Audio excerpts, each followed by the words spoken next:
Audiolibros Biblioteca. Presenta Cómo mejorar su autoestima. Por Nathaniel Branden. La importancia de la autoestima. Veamos qué es la autoestima. Tiene dos componentes, un sentimiento de capacidad personal y un sentimiento de valía personal. En otras palabras, la autoestima es la suma de la confianza y el respeto por uno mismo. Refleja el juicio implícito que cada uno hace de su habilidad para enfrentar los desafíos de la vida, para comprender y superar los problemas, y de su derecho a ser feliz, respetar y defender sus intereses y necesidades. Tener una alta autoestima es sentirse confiadamente apto para la vida, es decir, capaz y valioso, en el sentido que acabo de indicar. Tener una autoestima baja es sentirse inútil para la vida, errado, no con respecto a tal o cual asunto, sino equivocado como persona. Tener un término medio de autoestima es fluctuar entre sentirse apto e inútil, acertado y equivocado como persona, y manifestar estas incoherencias en la conducta, actuar a veces con sensatez, a veces tontamente, reforzando, así, la inseguridad. Sin embargo, la autoestima es siempre una cuestión de grado. Nunca he conocido a nadie que careciera por completo de autoestima positiva, ni tampoco he conocido a nadie que no fuera capaz de desarrollar su autoestima. Desarrollar la autoestima es desarrollar la convicción de que uno es competente para vivir y merece la felicidad, y por lo tanto enfrentar a la vida con mayor confianza, benevolencia y optimismo, lo cual nos ayuda a alcanzar nuestras metas y experimentar la plenitud. Desarrollar la autoestima es ampliar nuestra capacidad de ser felices. Cuanto más alta sea nuestra autoestima, Cuanto más alta sea nuestra autoestima, mejor preparados estaremos para afrontar las adversidades. Cuanto más flexibles seamos, más resistiremos las presiones que nos hacen sucumbir a la desesperación o a la derrota. Cuanto más alta sea nuestra autoestima, más posibilidades tendremos de ser creativos en nuestro trabajo, lo que significa que también tendremos más posibilidades de lograr el éxito. Cuanto más alta sea nuestra autoestima, más ambiciosos tenderemos a ser, no necesariamente en nuestra carrera o profesión o en un sentido económico, sino en términos de lo que esperamos experimentar en la vida en el plano emocional, creativo y espiritual. Cuanto más alta sea nuestra autoestima, más posibilidades tendremos de entablar relaciones enriquecedoras y no destructivas, ya que lo semejante se atrae entre sí. Salud llama a la salud, y la vitalidad y la generosidad de ánimo son más apetecibles que el vacío afectivo y la tendencia a aprovecharse de los demás. Cuanto más alta sea nuestra estima, más inclinados estaremos a tratar a los demás con respeto, benevolencia y buena voluntad, ya que no los percibiremos como amenaza, no nos sentiremos extraños y asustados en un mundo que nunca hicimos, citando el poema de A. E. Housman, y porque el respeto por uno mismo es la base del respeto por los demás. Cuanto más alta sea nuestra estima, más alegría experimentaremos por el solo hecho de ser, de despertarnos por la mañana, de vivir dentro de nuestros cuerpos. La autoestima, en cualquier nivel, es una experiencia íntima, reside en el núcleo de nuestro ser. Es lo que yo pienso y siento sobre mí mismo, no lo que otros piensan o sienten sobre mí. Nadie puede respirar por nosotros, nadie puede pensar por nosotros, nadie puede imponernos la fe y el amor por nosotros mismos. Alcanzar el éxito sin alcanzar una autoestima positiva es estar condenado a sentirse como un impostor que espera con angustia que lo descubran. Si la autoestima es el juicio de que soy apto para la vida, la experiencia de mi propia capacidad y valía, si la autoestima es una conciencia autoafirmadora, una mente que confía en sí misma, nadie puede generar esta experiencia, salvo uno mismo. Cuando apreciamos la verdadera naturaleza de la autoestima, vemos que no es competitiva ni comparativa. La verdadera autoestima no se expresa por la autoglorificación a expensas de los demás, o por el afán de ser superior a los otros o de rebajarlos para elevarse uno mismo.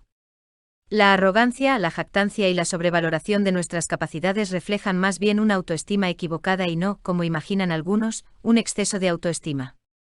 El estado de una persona que no está en guerra ni consigo misma ni con los demás, es una de las características más significativas de una autoestima sana. La importancia de una autoestima sana radica en que esa es la base de nuestra capacidad para responder de manera activa y positiva a las oportunidades que se nos presentan en el trabajo, en el amor y en la diversión. Además, es la base de esa serenidad de espíritu que hace posible disfrutar de la vida. El concepto de sí mismo como destino. El concepto que cada uno de nosotros tiene de sí mismo consiste en quién y qué pensamos que somos consciente y subconscientemente, nuestros rasgos físicos y psicológicos, nuestras cualidades y nuestros defectos y por encima de todo, nuestra autoestima. La autoestima es el componente evaluativo del concepto de sí mismo. Este concepto modela nuestro destino, es decir, que la visión más profunda que tenemos de nosotros mismos influye sobre todas nuestras elecciones y decisiones más significativas y por ende modela el tipo de vida que nos creamos. Lo que principalmente nos interesa aquí es lo que nosotros, como adultos, podemos hacer para elevar el nivel de nuestra autoestima, para aprender a querernos y confiar más en nosotros mismos, y para sentirnos más seguros con respecto a nuestra eficacia. Es cierto que algunos tal vez necesitemos de la psicoterapia para resolver plenamente nuestras dificultades, pero la mayoría podemos lograr bastante por nuestra cuenta, siempre que deseemos hacer el esfuerzo.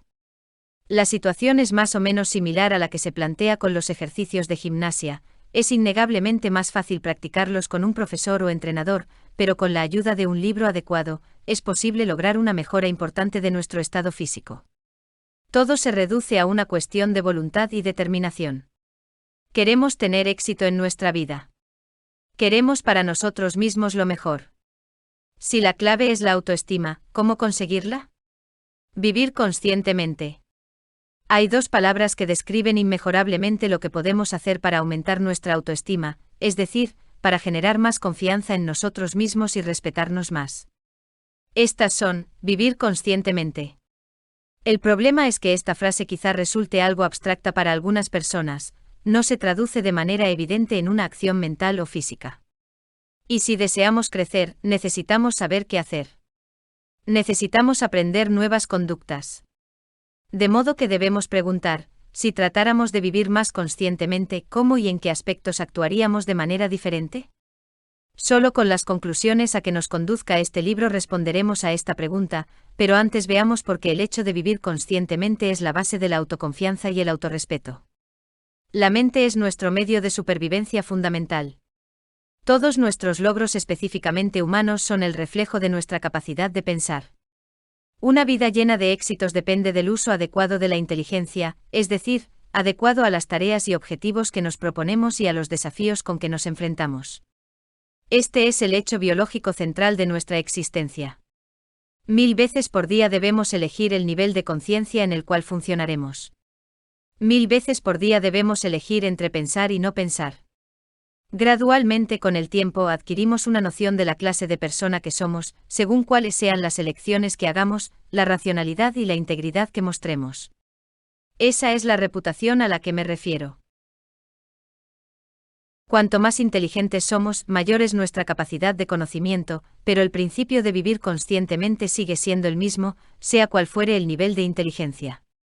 Vivir conscientemente significa conocer todo lo que afecta a nuestras acciones, objetivos, valores y metas, y comportarnos de acuerdo con aquello que vemos y sabemos.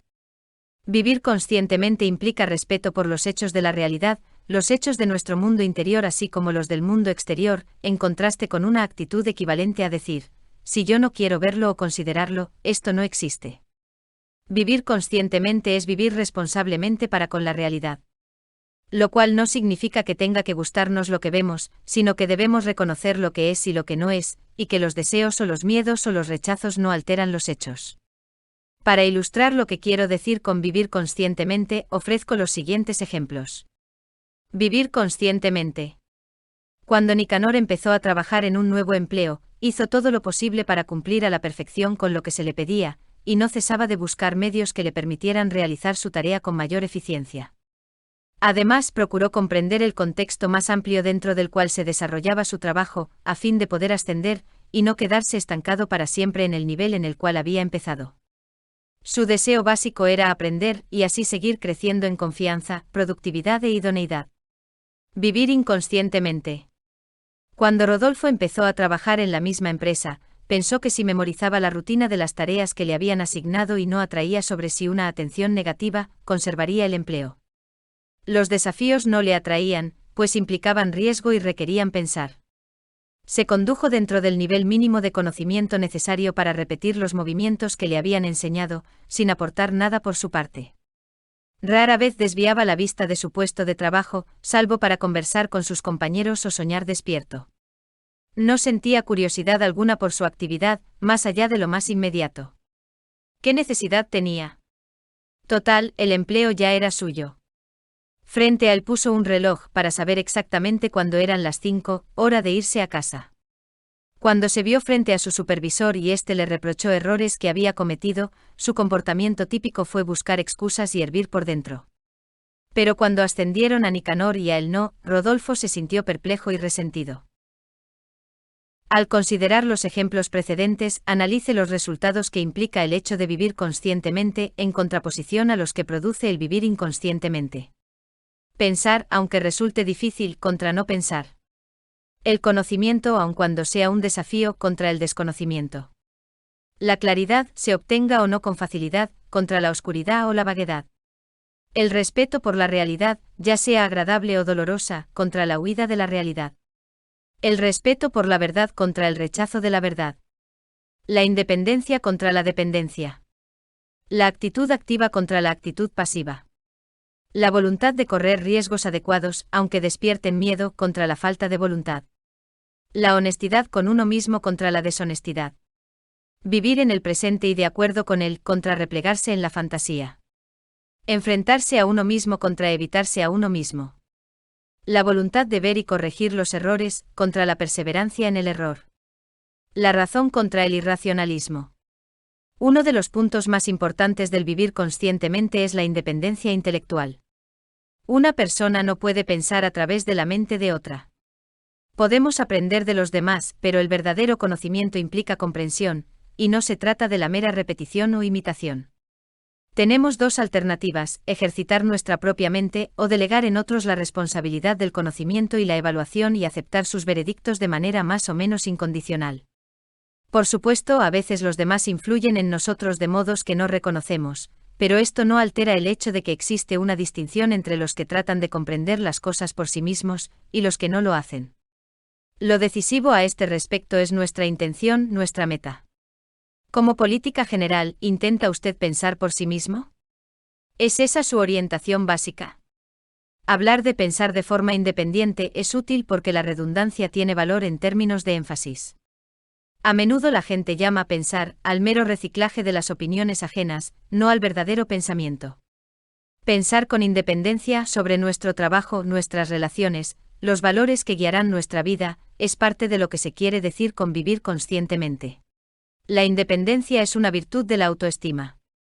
Al repasar los casos citados, tal vez usted desee preguntar, ¿acaso la gente que vive conscientemente no tiene, ya, una buena autoestima, y la que vive inconscientemente carece de ella?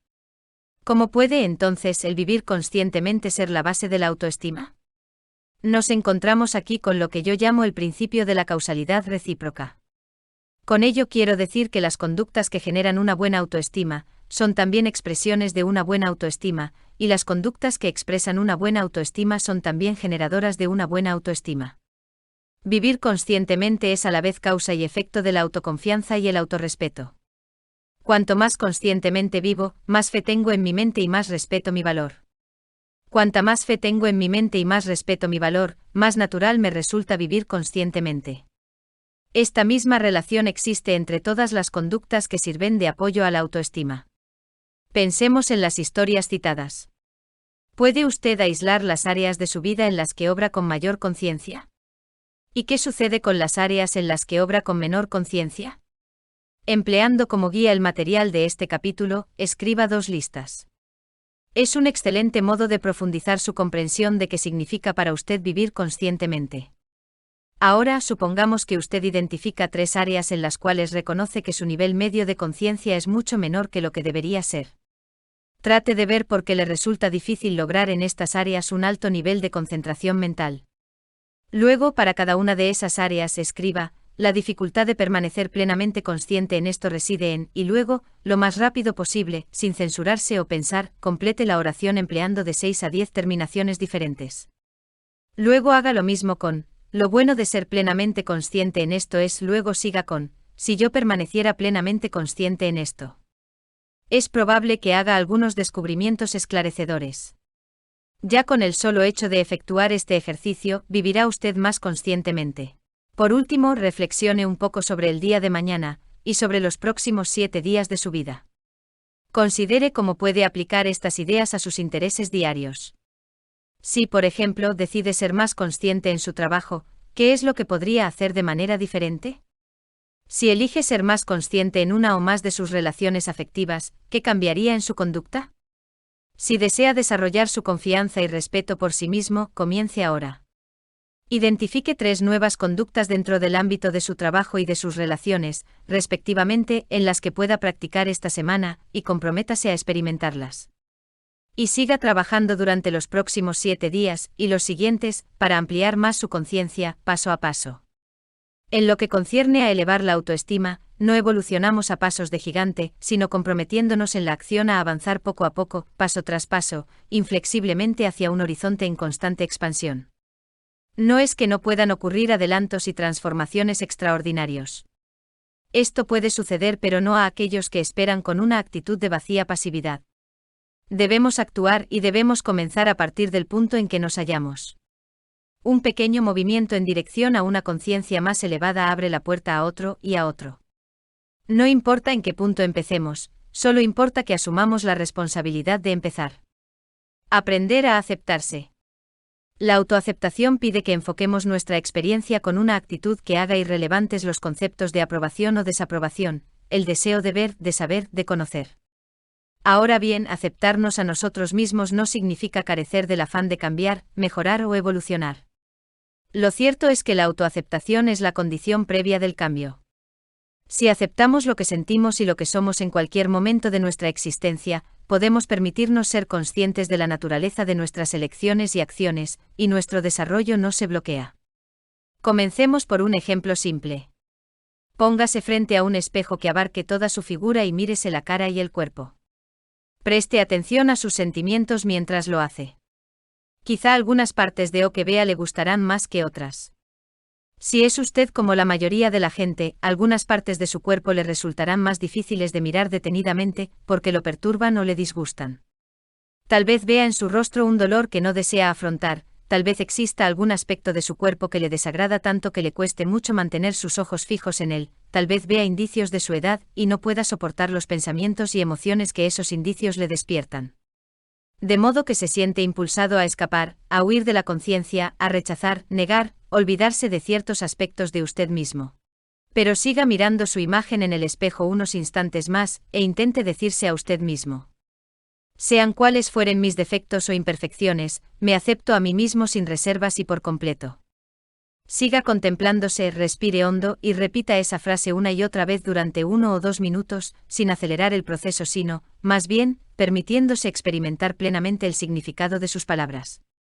Quizás se descubra protestando: pero hay algunas partes de mi cuerpo que no me gustan, ¿cómo puedo entonces aceptarlas sin reservas y por completo? Recuerde, aceptar no significa necesariamente gustar. Aceptar no significa que no podamos imaginar o desear cambios o mejoras. Significa experimentar, sin negación ni rechazo, que un hecho es un hecho. En este caso, significa aceptar que la cara y el cuerpo que ve en el espejo son su cara y su cuerpo, y que son como son. Si insiste, si se rinde a la realidad, si se rinde al conocimiento.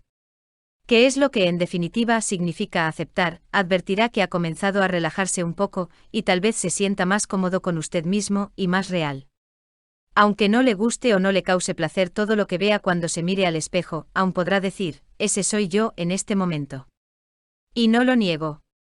Lo acepto. Eso es respeto por la realidad. Practique este ejercicio durante 2 minutos todas las mañanas, y al poco tiempo comenzará a experimentar la relación entre la autoaceptación y la autoestima. Una mente que honra a la vista se honra a sí misma. Y también hará otro descubrimiento importante: no solo mantendrá una relación más armoniosa consigo mismo, no solo desarrollará su autoconfianza y su autorrespeto, sino que si existen aspectos de su sí mismo que no le gustan y tiene posibilidades de cambiar, se hallará más animado para realizar esos cambios, una vez que haya aceptado los hechos tal como son ahora. No nos sentimos inclinados a cambiar aquellas cosas cuya realidad negamos. Nuestra autoestima no depende de nuestro atractivo físico, como imaginan algunos con ingenuidad. Pero nuestra voluntad o falta de voluntad para vernos y aceptarnos sí tiene consecuencias en nuestra autoestima. Nuestra actitud hacia la persona que vemos en el espejo es solo un ejemplo dentro del tema de la autoaceptación. Tómese unos minutos para contemplar algún sentimiento o alguna emoción que no le resulte fácil afrontar. Inseguridad, dolor, envidia, ira, pena, humillación, miedo. Cuando aísle ese sentimiento, vea si puede enfocarlo con claridad, tal vez pensando o imaginando cualquier cosa que suela evocarlo. Luego sumérjase en ese sentimiento como si le abriera el cuerpo. Imagínese cómo sería no resistirse a él sino aceptarlo plenamente. Explore la experiencia. Tómese su tiempo. Dígase varias veces, ahora me siento así y así, describiendo sus sensaciones del momento. Y lo acepto plenamente. Al principio quizás sea difícil, quizás descubra que su cuerpo está tenso y se revela. Pero persevere, concéntrese en la respiración, piense en permitir que sus músculos se liberen de la tensión, reacuérdese, un hecho es un hecho, lo que es, si el sentimiento existe, existe. Siga contemplando el sentimiento. Piense en permitir al sentimiento que esté allí, en lugar de intentar desear que se extinga o esforzarse en ello. Quizás le resulte útil, como me ha resultado a mí, decirse, ahora estoy explorando el mundo del miedo, o del dolor, o de la envidia, o de la confusión, o lo que sea. Al hacer esto, usted explorará el mundo de la autoaceptación. Ahora examinemos esta cuestión. Supongamos que nuestra reacción negativa ante alguna experiencia sea tan abrumadora que sintamos que no podemos practicar la autoaceptación. El sentimiento, pensamiento o recuerdo es tan angustioso y perturbador que la aceptación queda descartada. No nos sentimos capaces de desbloquearnos y relajarnos. La solución es intentar no resistirnos a nuestra resistencia. Si no podemos aceptar un sentimiento o un pensamiento o un recuerdo, debemos aceptar nuestra resistencia. En otras palabras, empezar por aceptar donde nos hallamos. Si conservamos la resistencia en un nivel consciente, comenzará a desaparecer. Si podemos aceptar el hecho de que ahora, en este momento, nos negamos a aceptar que sentimos envidia o ira, o dolor o añoranza, por ejemplo, o que nos negamos a aceptar que alguna vez hicimos o creímos tal o cual cosa, si reconocemos, experimentamos y aceptamos nuestra resistencia, descubriremos una paradoja muy importante. La resistencia empieza a desplomarse. Cuando luchamos contra un bloqueo, este se hace más fuerte. Cuando lo reconocemos y aceptamos, comienza a desaparecer, porque su existencia continua requiere oposición. Una poderosa herramienta para cultivar el autoconocimiento, la autoaceptación y el desarrollo personal es la técnica de completar oraciones, sobre la que he hablado en 2 libros anteriores, If You Could Hear What I Cannot Say, si pudieras oír lo que no puedo decir, y To See What I See and Know What I Know, ver lo que veo y saber lo que sé. Aquí puede servirnos una versión de esa técnica. Solo se necesitan un cuaderno y un bolígrafo. Al comienzo de una hoja en blanco escriba una de las oraciones incompletas, o principios de oraciones, que proporciono más adelante. Escríbalas por su orden. Después de haber reproducido una de ellas al comienzo de la página, escriba de 6 a 10 finales lo más rápido que pueda. No se preocupe porque las terminaciones sean literalmente ciertas, o si una se opone a otra. Ninguna de ellas quedará escrita en piedra, son solo un ejercicio, un experimento. Quizás pretenda autoconvencerse de que no puede hacerlo. Yo le aseguro que sí puede. He enseñado esta técnica a miles de personas y algunas siempre empiezan diciendo, no puedo, y luego se ponen a hacerlo. Al comienzo de la primera página, escriba, a veces al pensar en mi vida, apenas puedo creer que en una época yo. Ahora escriba de 6 a 10 finales para esta oración. Adelante. Luego en la página siguiente escriba, para mí no es fácil admitir que y agregue sus finales. Después en la otra página, escriba, no me resulta fácil aceptarme cuando yo y complételo. Una de mis emociones que me cuesta aceptar es. Una de mis emociones que me cuesta aceptar es. Una de mis acciones que me cuesta aceptar es. Uno de los pensamientos que tiendo a alejar de mi mente es. Una de las cosas de mi cuerpo que me cuesta aceptar es. Si yo aceptara más mi cuerpo. Si aceptara más las cosas que he hecho. Si aceptara más mis sentimientos. Si fuera más honesto acerca de mis deseos y necesidades. Lo que me asusta de aceptarme a mí mismo es. Si otras personas vieran que me acepto más. Lo bueno de no aceptarme podría ser. Comienzo a darme cuenta de que. Comienzo a sentir. A medida que aprendo a dejar de negar lo que experimento. A medida que respiro profundamente y me permito experimentar la autoaceptación. Advertencia, si usted se limita a leer estas palabras y no realiza efectivamente el ejercicio tal y como se lo he descrito, se perderá ciertos descubrimientos que yo no podré proporcionarle. Confío en que a estas alturas ya esté claro por qué la autoaceptación es esencial para lograr cambios positivos. Si me niego a aceptar el hecho de que a menudo vivo inconscientemente, ¿cómo aprenderé a vivir más conscientemente? Si me niego a aceptar el hecho de que a menudo vivo irresponsablemente, ¿cómo aprenderé a vivir más responsablemente? Si me niego a aceptar el hecho de que a menudo vivo pasivamente, ¿cómo aprenderé a vivir más activamente? No puedo superar un miedo cuya realidad niego. No puedo corregir un problema sexual cuya existencia no admito. No puedo curar un dolor que rehúso reconocer como propio. No puedo cambiar rasgos de mi carácter que insisto en que no poseo. No puedo perdonarme por una acción que no reconozco haber realizado. Aceptarnos a nosotros mismos es aceptar el hecho de que lo que pensamos, sentimos y hacemos son expresiones del sí mismo en el momento en que ocurren. Pero esto no significa que esas expresiones sean las definitivas sobre quiénes somos, a menos que las cubramos con cemento por medio de nuestras negaciones y desestimaciones. Pero cuando uno no vive conscientemente, este es uno de los aspectos más importantes de la psicología humana. El nivel más profundo y primitivo de nuestro ser tiende, en realidad, a volverse contra nosotros, generando dolor en el nivel de la autoestima. Es ese yo más profundo al que ofendemos cuando faltamos a la integridad que requiere la autoestima positiva. Si yo no poseo la lealtad suficiente para apoyar a un amigo, ese amigo se sentirá traicionado por mí. Por esta razón, si yo no poseo la lealtad suficiente para ayudarme a mí mismo, lo cual significa el coraje de saber que me gusto y de afrontar la responsabilidad de hacerlo, también yo me sentiré traicionado, aunque quizás sea incapaz de explicar mi sentimiento o contar mi experiencia. Si revisa usted el material de este capítulo, y los ejercicios que hizo, casi con seguridad se sorprenderá al ver que se acepta más a usted mismo en algunas áreas que en otras. Tal vez acepte ciertos atributos físicos, pensamientos, sentimientos o acciones, mientras que niega o rechaza otros. Haga una lista de 6 hechos relacionados con usted mismo que le cueste aceptar por completo.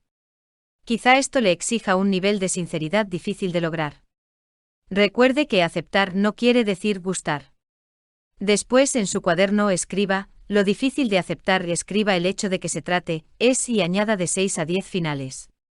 Luego haga lo mismo con el principio si yo debiera aceptar y escriba el ítem completamente. Después, si sucede que la verdad es la verdad, la acepte yo o no. Después, me doy cuenta de que quizás ahora le resulte más claro que la autoaceptación es un verdadero acto heroico. ¿Qué significaría en la práctica que durante los próximos 7 días se comprometiera usted a experimentar cada día con nuevos ejemplos de autoaceptación? La liberación de la culpa. Nuestro objetivo es poseer un concepto de nosotros mismos resistente y positivo, y mantenerlo más allá de nuestra habilidad o falta de ella en cualquier ámbito concreto, y más allá de la aprobación o desaprobación de cualquier otra persona. Al avanzar hacia esa meta, es de vital importancia el modo en que usted piensa acerca de su conducta, los parámetros por los cuales la juzga y el contexto dentro del cual la ve, sobre todo en los momentos en que se inclina a acusarse a sí mismo. Es obvio que la culpa destruye la autoestima positiva. Evaluar su conducta encierra algunas preguntas como: según los parámetros de quien juzga usted su conducta, los suyos o los de otra persona. ¿Trata usted de comprender por qué actuó como lo hizo? ¿Recuerda las circunstancias, el contexto y las opciones que, según usted percibió, estaban a su disposición en ese momento? ¿Evalúa usted su conducta como si fuera la de otro?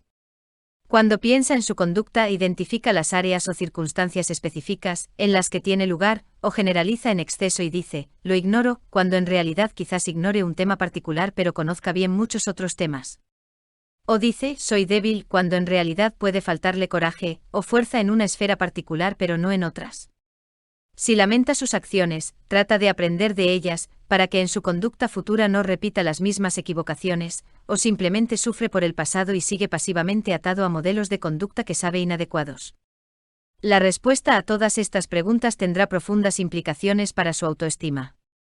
Nos sentimos culpables cuando, al contemplar algo que hemos hecho o dejado de hacer, experimentamos un sentimiento de minusvalía.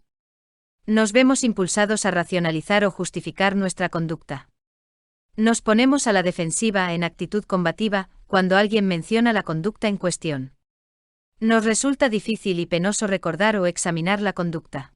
Piense en alguna acción que haya realizado, o que no haya realizado, de la cual se arrepiente algo lo bastante significativo como para haber hecho mella en su autoestima.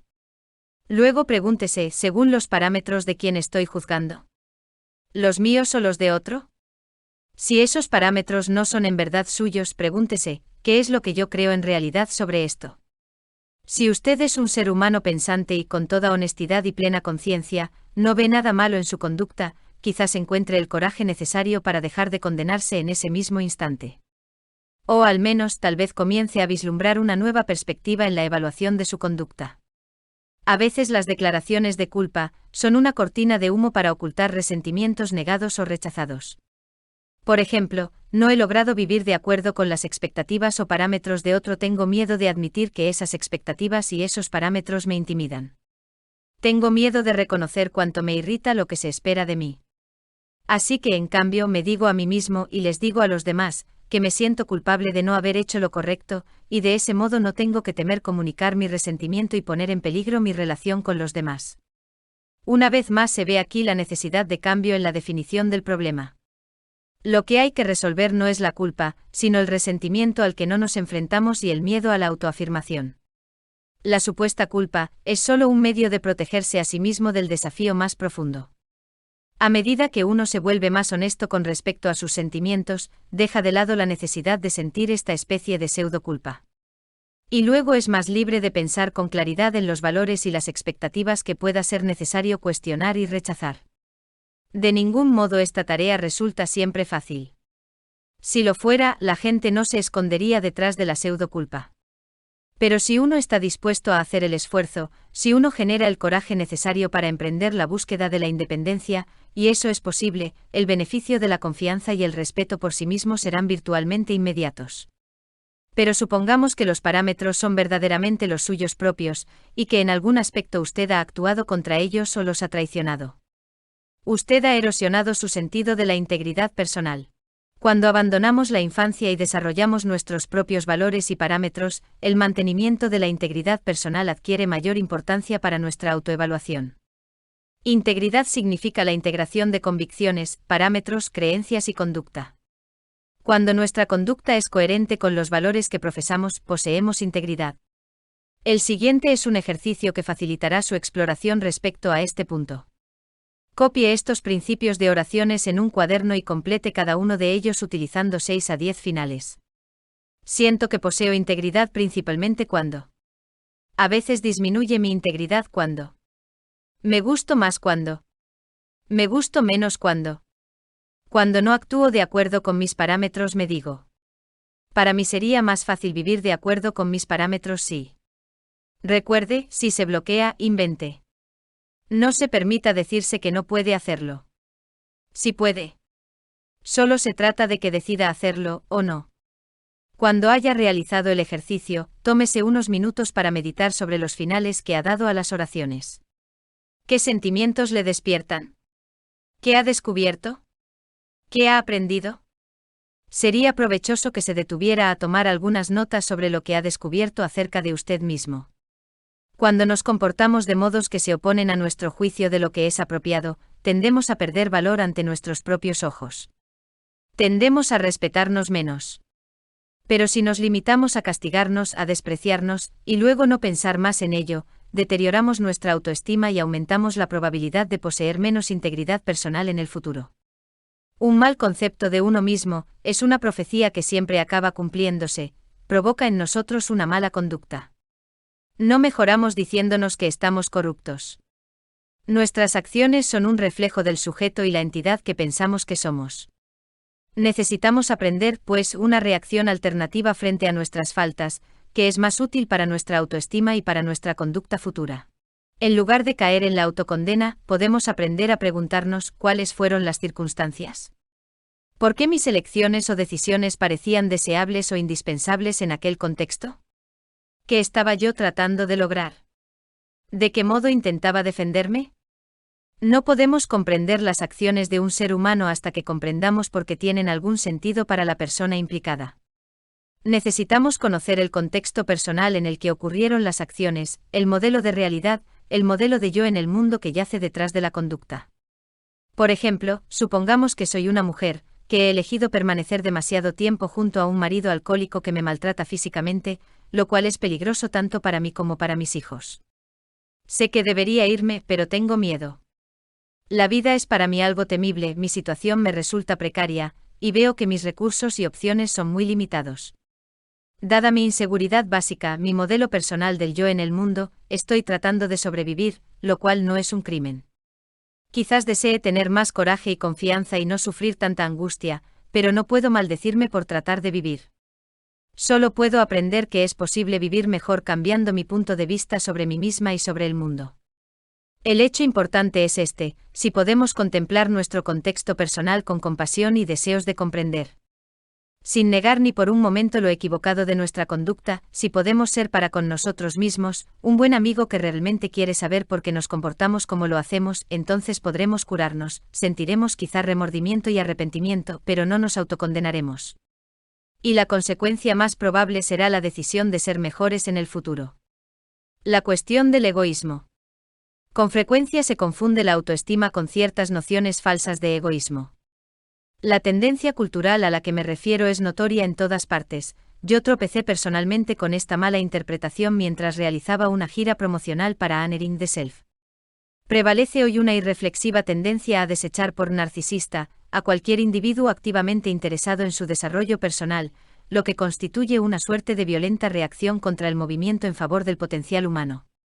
Parece ser que sí mismo se ha convertido en una palabra candente, al menos en algunos círculos. La autoestima, la autorrealización, incluso la búsqueda de la autonomía, se están volviendo moralmente sospechosas. ¿No hemos tenido ya bastante de la generación del yo?, preguntan los periodistas. ¿Usted no está alentando el egoísmo? A mí me trataron con aprecio, pero no pude dejar de notar la inquietud que parecían evocar frases tan simples como honrar al sí mismo. ¿Y qué me dice de los problemas del mundo?, me preguntaban. ¿No le interesa ir más allá del individuo aislado? ¿Y qué sucede con las relaciones? ¿Acaso no tienen ya a mayoría de las personas un ego muy desarrollado? Dada la frecuencia con que se formulan estas preguntas, es razonable suponer que reflejan las presunciones de un gran número de individuos. Es necesario discutir estas presunciones. Permítanme mencionar que ni en Honoring the Self ni en ninguno de mis libros anteriores mi mensaje ha sido primero yo sin considerar los derechos de los otros. Por el contrario, me he preocupado de examinar la relación entre la autoestima y el bienestar humano, en lo individual y en lo social. En el curso de esta búsqueda he visto con claridad que los valores del individualismo y el comprensivo interés por uno mismo ofrecen la mejor base posible para la cooperación social, la benevolencia y el progreso. Es bastante fácil detectar a algunos narcisistas que hablan de alcanzar mi desarrollo personal o elevar mi autoestima. Es fácil, porque el narcisismo existe por doquier. Pero el individualismo, la autoestima, la autonomía, el interés por el desarrollo personal, estos rasgos no son narcisistas. El narcisismo es un estado de autoabsorción excesiva, nada saludable, que tiene su origen en una profunda sensación de insuficiencia y de carencia interior. Aunque resulte irónico, los vicios típicamente atribuidos a personas con egos muy desarrollados, mezquindad, competitividad beligerante, predisposición para el ataque, son, en realidad, las aflicciones peculiares de los egos débiles. No puedo imaginar que ninguna persona racional sugiera que la autorrealización, es decir, la realización de nuestros potenciales positivos, deba perseguirse sin verse involucrada y comprometida en relaciones personales. ¿No entra dentro de mi propio interés?, pregunté a los que me entrevistaban, encontrar gente a la que pueda amar, respetar y admirar. Y por lo general, sus rostros se iluminaban con una sonrisa. ¿No entra dentro de mi propio interés vivir en un mundo más seguro, más sano, mejor, y tratar de dar forma a ese mundo? Mientras no estemos preparados para respetar el derecho de un individuo a su propia vida, mientras no comprendamos que cada persona, incluidos nosotros mismos, es un fin en sí misma y no un medio para obtener los fines de los otros, no podremos pensar con claridad en nuestra propia existencia o en las exigencias de la felicidad humana mientras no estemos dispuestos a honrar al sí mismo y proclamar con orgullo nuestro derecho a hacerlo. No podremos luchar por la autoestima, y no podremos alcanzarla.